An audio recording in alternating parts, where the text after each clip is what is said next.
Afternoon, for my people again.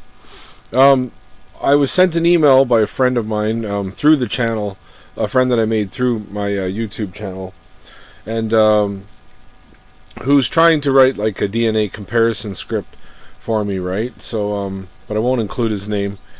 But he wrote in the email, I was interested by what you said about the reference genome. So what we're talking about by reference genome is that the Human Genome Project and whose genomes they used to create the full human genome, right? So I was interested by what you said about the reference genome, so I did some research. On the human reference genome, I found a Wikipedia article that says this. Donors were recruited by advertisement in the Buffalo News on Sunday, March 23, 1997.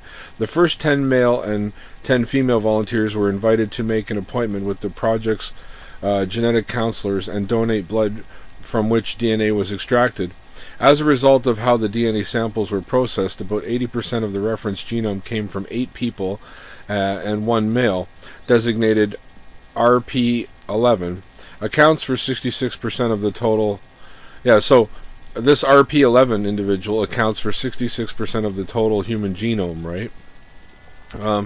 Here's the article, or the link that he's talking about. So this probably has to do with the Human Genome Project, right? Let's read what they say here in Wikipedia. A reference genome, also known as reference assembly, is a digital nucleic acid sequence database assembled by scientists as a representative example of a species' set of genes, as they are often assembled from the sequencing of DNA from a number of donors. Reference genomes do not accurately represent the set of genes of any single person. Instead, a reference provides a haploid mosaic of different DNA sequences from each donor. For example, GRCH37, the Genome Reference Consortium Human Genome Build 37, is derived from 13 anonymous volunteers from Buffalo, New York. The ABO blood group system differs among humans, but the human reference genome contains only an O allele, although the other alleles are annotated. As the cost of DNA sequencing falls, the new full genome sequencing technologies emerge. More genome sequences continue to be generated. Reference genomes are typically used as a guide on which new genomes are built, enabling them to be assembled much more quickly and cheaply than the initial Human Genome Project. Most individuals with their entire genome sequenced, such as James D. Watson, had their genome assembled in this manner. For much of a genome, the reference provides a good approximation of the DNA of any single individual, but in regions with high allelic diversity, such as the major histocompatibility complex, they call it the MHC, that's what controls your immune system and whether your immune system considers something foreign or part of itself, or your body considers something foreign or part of itself. And it's the main major thing controlling whether organs get donated organs or whatever, organ transplants get rejected or accepted. So major histocompatibility complex in humans and the major urinary proteins of mice. The reference genome may differ significantly from other individuals. Comparison between the reference build 36 and Watson's genome revealed 3.3 million single nucleotide polymorphism differences, while about 1.4% of his DNA could not be matched to the reference genome at all. So there you go. For regions where there is known to be a large-scale variation, sets of alternate loci are assembled alongside the reference locus. Reference genomes can be assessed online at several locations using dedicated browsers such as Ensemble or UCSC. I need to learn how to use these two. Anyway, so there you go. There's like a huge chunk, 3.3 million bits of DNA missing, right? So it says here in the bottom of one of their quotes from the article from Wikipedia, donors were recruited by advertisement in the Buffalo News on Sunday, March 23, 1997. The first 10 male and 10 female volunteers were invited to make an appointment with the project's genetic counselors and donate blood from which DNA was extracted. As a result of how the DNA samples were processed, about 80% of the reference genome came from 8 people, and 1 male designated RP11 accounts for 66% of the total. Okay, back to the email. So, apparently he responded to me. Apparently they wanted to keep the identity of RP11 anonymous, but it seems like it'd be pretty damn important to know this. Yeah, no shit. And then I found this article by searching that code name. RP11 scientists later surmised was probably African American himself, but the problem of using one reference genome to represent the whole human population still holds true. So he says in the email, well, how about that? So 70% of the reference human genome comes from an African American. So this is a big problem, right? If they're using, the reference human genome to compare to Neanderthal DNA and other archaic ancient humans, or even to compare humans to each other, right? So what makes more sense is to compare whole genomes of living people to each other to see what the differences are. So again, this emphasizes that there's a lot more genetic difference between races and between individuals in the world than what they're telling us, right? So he goes, well, how about that? So 70% of the reference human genome comes from an African American. There's no way that's an accident. There's no way that these scientists just chose a random person to become the fully sequenced reference human genome. There's no way that they did not think about the consequences of using an African for the standard reference genome. So yeah, and there was this other article here he said about the code name of the individual. And this is the article here, so I'll read this off next, right? And then I'll go back to what we were talking about in the email. I'll go back to the email. So in March 1997, a man answered an ad in the Buffalo News. He agreed to give 50 milliliters of blood. He did not leave a name, as the researchers who took his blood wanted to keep things anonymous. They called him RP11. The ad RP11 answered turned out to be for the Human Genome Project, and it happened that as the race to complete the first human genome heated up, it was RP11's sample that was ready to be sequenced first. Ultimately, 70% of the Human Genome Project's DNA came from RP11. The rest came from about 50 other volunteers. So you see that? 70% of the Human Genomes Project DNA came from RP11, who was an African American. So this is going to skew the results of how much Neanderthal DNA people have, and it's also going to skew the results of who's related to who and where people come from. So since then, that first human genome has been continually refined. It's become a reference genome, the standard against which practically every human whose DNA has been sequenced is compared, including mine or yours if you've done 23andMe or Ancestry, right? But most of it still comes from RP11. Every person's genetic code is unique, so using just one reference genome, most of it from one person, to stand in for all of humanity has introduced subtle biases into genetics research. Yeah, subtle. A new study of DNA from people of African descent shows just how much the reference genome is missing. Scientists found across the 910 people in their study 300 million letters of DNA that are not in the reference genome. So 300 million letters of DNA. That can cause a lot of differences, right? That are not in the reference genome. Some of these newfound segments of DNA could represent new genes that were previously overlooked. Africans collectively are far more genetically diverse than people in other parts of the world, so their DNA is especially likely to differ from the reference genome. Currently, DNA sequencers work by chopping up a genome into segments that are individually read and then assembled like a jigsaw puzzle. Algorithms use the reference genome to tell them where to put each segment. If a new segment pops up, one that doesn't match anything in the reference genome, the algorithms don't know what to do. Usually scientists ignore it. That's terrible. We wanted to look at what's in the pieces we're ignoring, says Rachel Sherman, a computational biologist at Johns Hopkins University, who is the lead author of the study. Sherman's advisor, Stephen Salzberg, collaborates with researchers studying the genetics of asthma in people of African descent. That study includes people living in West Africa, North America, South America, and the Caribbean.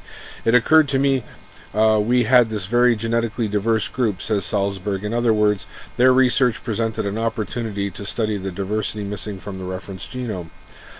Smaller studies have found enough novel DNA sequences that they estimated there are as many as 40 million letters that can appear in the human genome but are not in the current reference genome. So there you go. So figure out, calculate what 40 million is, what percentage 40 million is of 3 billion. I know there's 1,000 million in a billion, So 3 billion is 3,000 million. So 40 million. Yeah, it's going to be like a good chunk, a good percentage. But are not in the current reference genome. Sherman and Salzberg found nearly 300 million missing letters in 125,715 separate DNA segments, much more than they expected.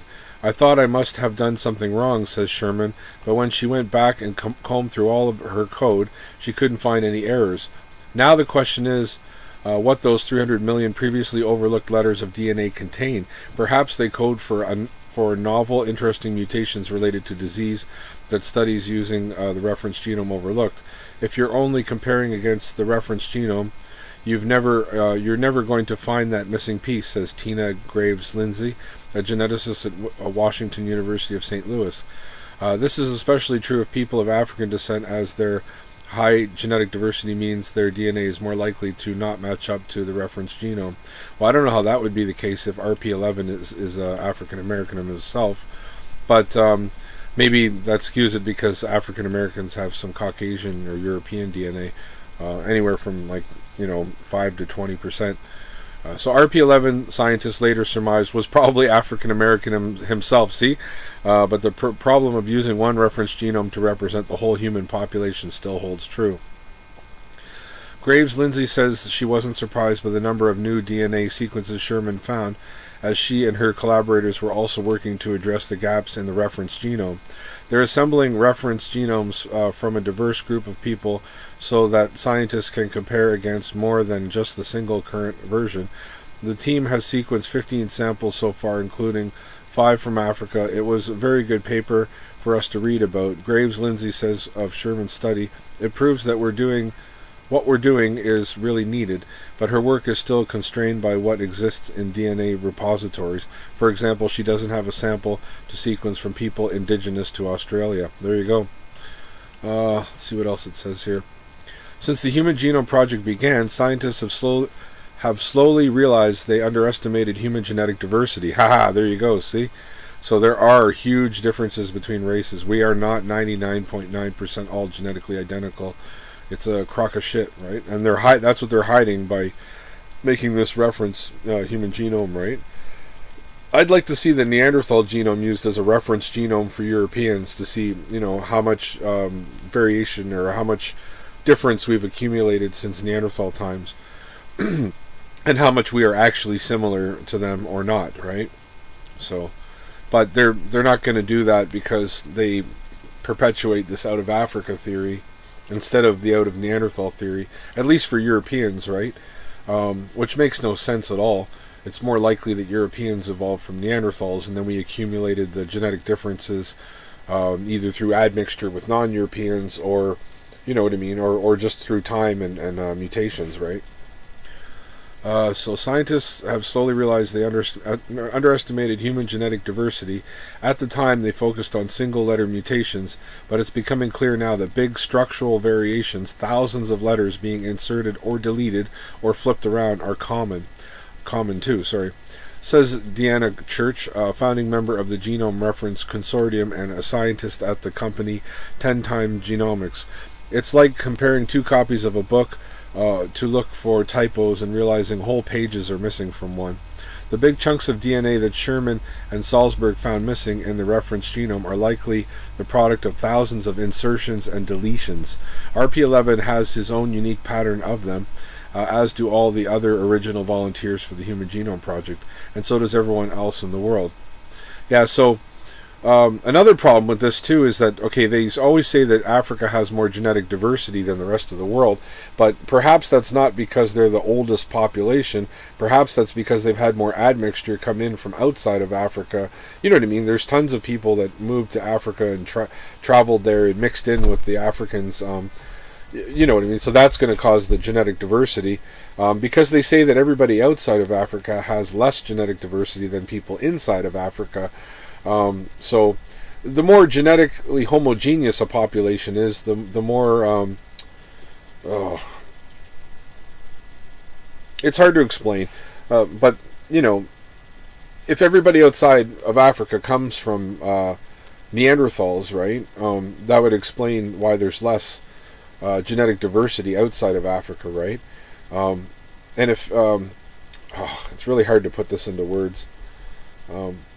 Yeah, the more genetically diverse a population is, the less racially or less pure they are, essentially, because they've had more admixture come in from other places, right? That's what I was trying to say. So the people outside of Africa have less genetic diversity, so there's less mixing that went on in Europe and Asia, right? Than there is going into Africa for some reason.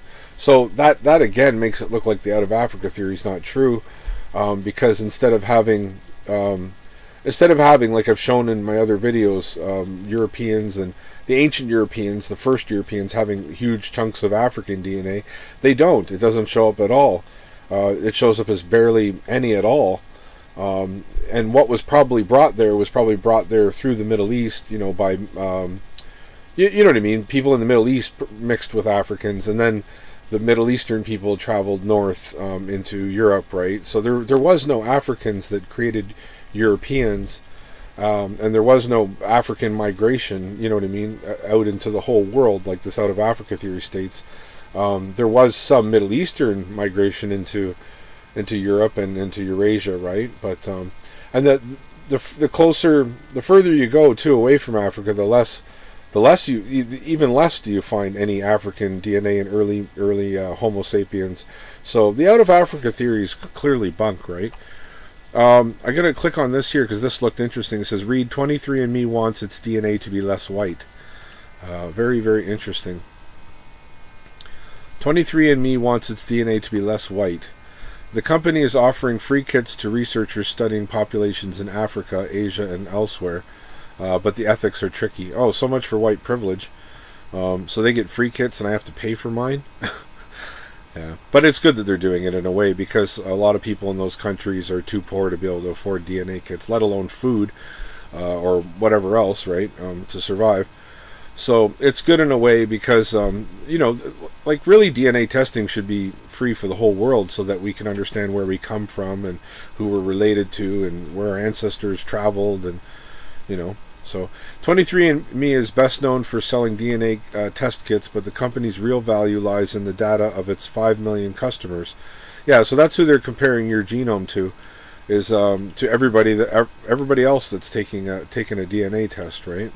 And that gives them a rough idea, right? Because if the customer says, "Oh, well, I'm British," just all I know is that I'm British, right? And you have markers in common with that British person, then it's likely that your ancestors came from Britain too, right?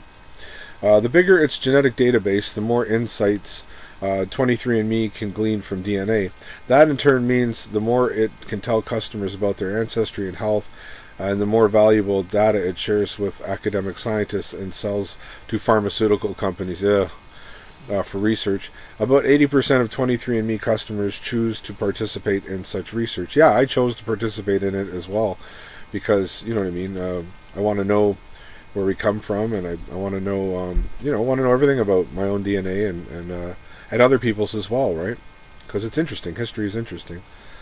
As impressive as 23andMe's genetic database is, it still has noticeable gaps, especially among Africans, Middle Easterns, Central Asians, Southeast Asians, and Indigenous Americans. Almost any group that is not European. So there you go. There's another thing too, is how do they know that we all descend from Africans when they have like barely any African DNA, or Central Asians or Southeast Asians or Indigenous Americans? You see what I'm saying? So that the picture is going to change over time, and they're going to find a different scenario as to how humanity came to be, right?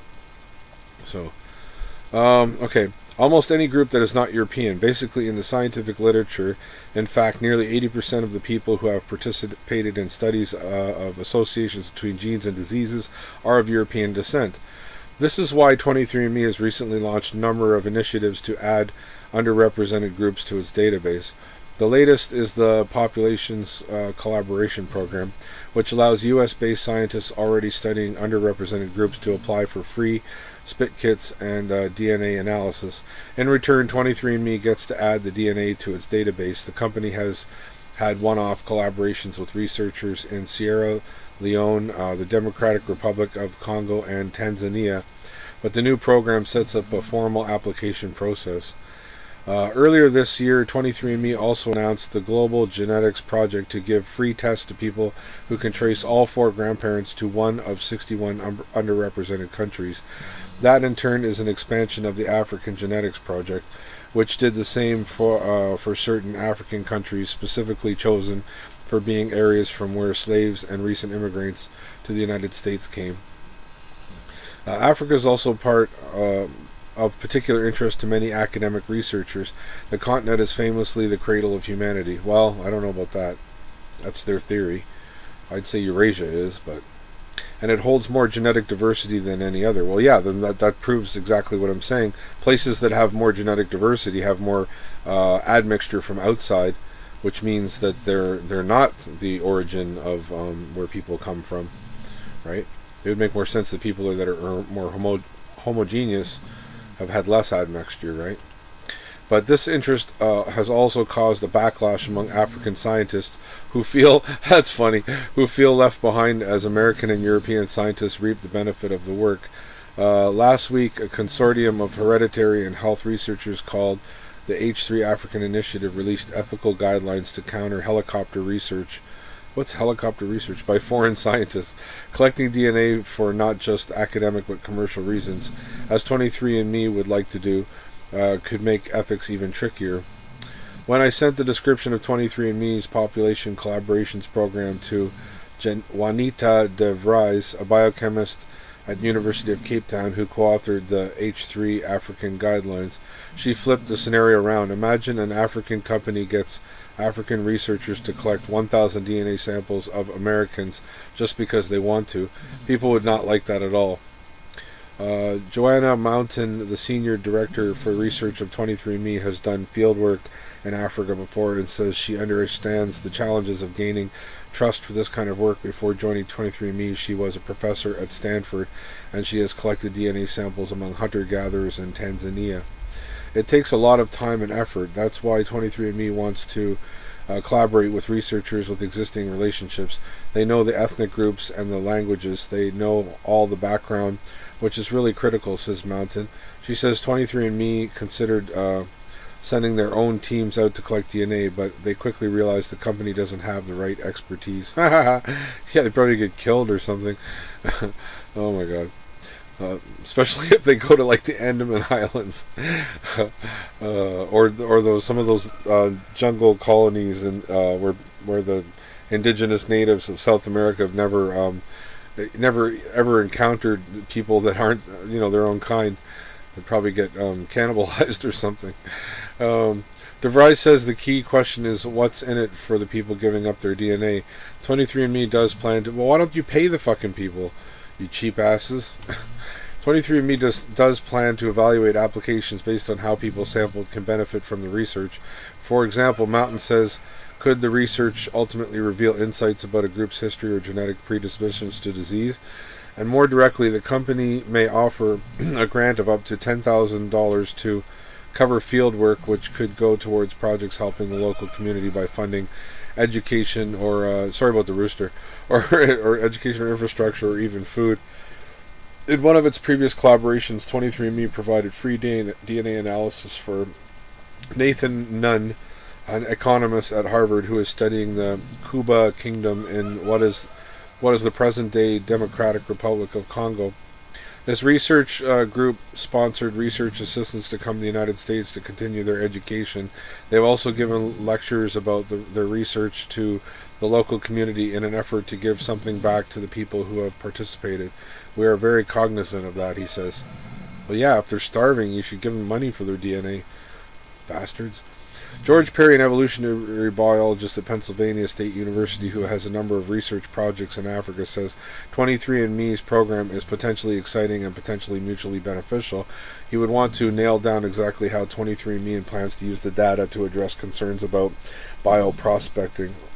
And explaining all of this to research participants, how DNA works, why an American company wants to collect their DNA to get truly informed consent could take multiple visits over a few years, he says. 23andMe has been very successful building its DNA database by convincing wealthy customers to get tested for $100 or $200, but it will convince people on another continent who otherwise have no interest in DNA is a different challenge altogether. That's so funny. Yeah. Okay, so here, back to my email. Yeah, so they're skewing the results to make it look like the majority of humans are more closely related to Africans, I guess, because they're using 70% of the human reference genome is in itself African American. So he goes, also from that article, since the Human Genome Project began, scientists have slowly realized they underestimated human genetic diversity. At the time, they focused on single-letter mutations. Yeah, I already read that. But it's becoming clear now that the big structural variations, thousands of letters being inserted or deleted or flipped around, are common too, says Deanna Church. So let's see here what they were saying back to that article we were reading. About that maximum number. I think it's 300 million, they said. Where is it here? And since I'm not very good at math, I'll use like a Google app to figure out the percentage. Is this the article? Yep, this is it. What is this from? Science. The Atlantic. Okay. So I'll leave these links in both the Wikipedia and then these two articles. I'll leave them in the description below. Oh, and please donate, like, subscribe, and share my videos. I'm really hard looking for donations right now because life is pretty rough and I need a bit of assistance. And I can do better at making these videos with a little bit of cash because I can buy materials involved in doing reconstructions and other things, or even projects where I could photograph people and look for Neanderthal looking people, etc. So yeah, please donate if you can, if you have any spare dollars, shekels. And the links are also, they're in the description of every one of my videos. Well, not the older videos, but I'll have to go through them and leave the PayPal link there. And I won't share any of your information if you do donate. That's personal. Alright, so where did they say here about the amount of DNA that's being left out because of the reference genome?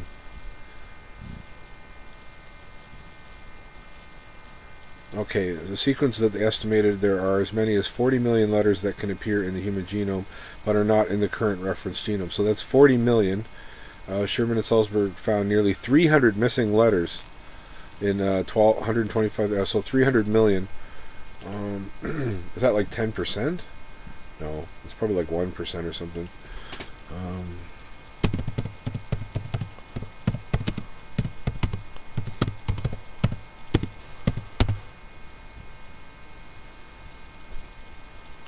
There we go. What is 300?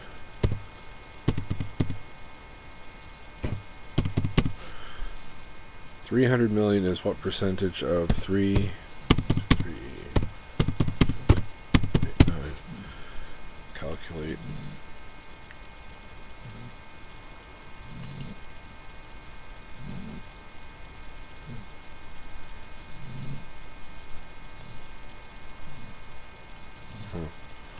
Not seeming to work.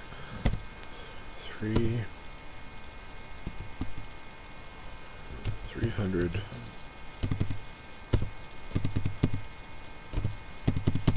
I wonder if you don't put in the commas.